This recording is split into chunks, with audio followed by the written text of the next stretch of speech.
Hi mummies.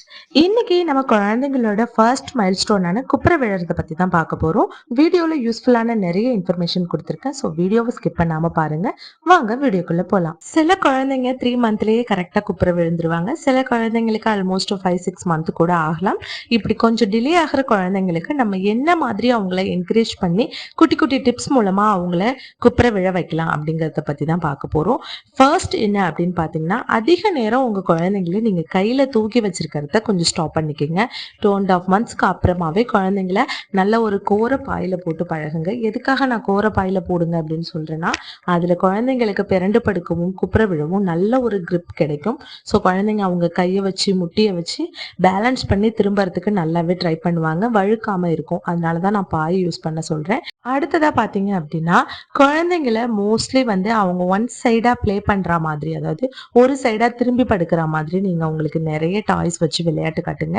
இப்போ mostly நீங்க அவங்க ஃபேஸுக்கு நேராக டாய்ஸ் வச்சுட்டு இருக்கீங்க அப்படின்னா, குழந்தைங்களோட லெஃப்ட் இல்லை ரைட் கார்னர் அந்த சைடில் அவங்களுக்கு ரொம்ப பிடிச்சமான விளையாட்டு பொருளோ ஏதோ ஒன்று வச்சு நீங்க அவங்களோட கான்சன்ட்ரேஷனை சைடுக்கு திருப்புங்க. அப்படி நீங்க சைடு அவங்கள பார்க்க வைக்கும்போது ஆட்டோமேட்டிக்கா அவங்க பாடியும் சேர்ந்து சைடில் ஒருக்களிப்பாங்க.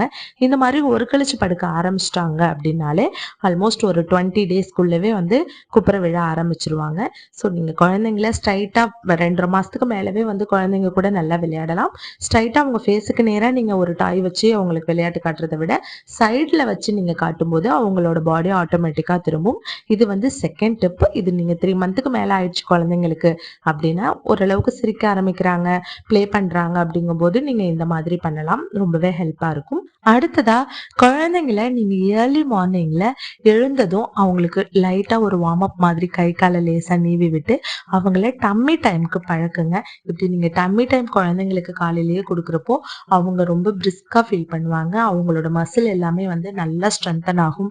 பேக் மசில், சில குழந்தைங்களுக்கு ஹெட் வந்து ஒரு 75% தான் நிக்குது. அப்படிங்கக்குள்ள நீங்க டம்மி டைம்க்கு பழக்கிறப்போ அவங்களோட ஹெட் கண்ட்ரோல் சீக்கிரமாவே கிடைக்கும். இந்த மாதிரி நீங்க ரெகுலரா ஒரு நாளைக்கு 3-4 டைம் டம்மி டைம் கொடுக்குறப்போ குழந்தைங்களுக்கு நல்லாவே வந்து ஒரு பேலன்ஸ் கிடைக்கும் உடம்புல.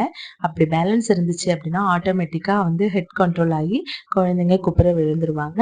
மோஸ்ட்லி வந்து நீங்க அவங்களை என்கரேஜ் பண்றதுல தான் இருக்கு. முக்கியமான விஷயம் என்னன்னா, டம்மி டைம் கொடுக்கும்போது அவங்களோட ஸ்டொமக் வந்து எம்டியா இருக்கிற மாதிரி பாத்துக்கோங்க. இப்ப நீங்க ஆயில் மசாஜ் பண்ணிட்டு நீங்க குளிக்க வைக்கிறதுக்கு முன்னாடி ஆயில் மசாஜ் பண்றீங்கன்னா கண்டிப்பா ஃபீட் பண்ண மாட்டீங்க. அந்த டைமுக்கு குழந்தைங்களுக்கு டம்மி டைம் கொடுக்கலாம்.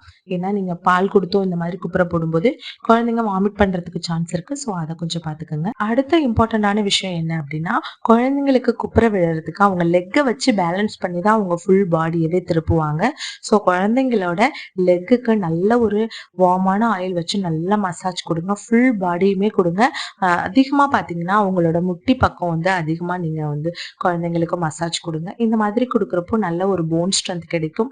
அப்புறம் அரிசி கழுவுற தண்ணி, இந்த மாதிரி தண்ணியை வச்சு நீங்கள் குளிக்க வைக்கிறப்போ லைட்டாக வார்மாக இருக்கிறப்போ குழந்தைங்க காலை பிடிச்சு விடுங்க. இந்த மாதிரி பிடிச்சு விடுறப்போ நல்ல ஒரு ஸ்ட்ரென்தன் கிடைக்கும் குழந்தைங்களுக்கு.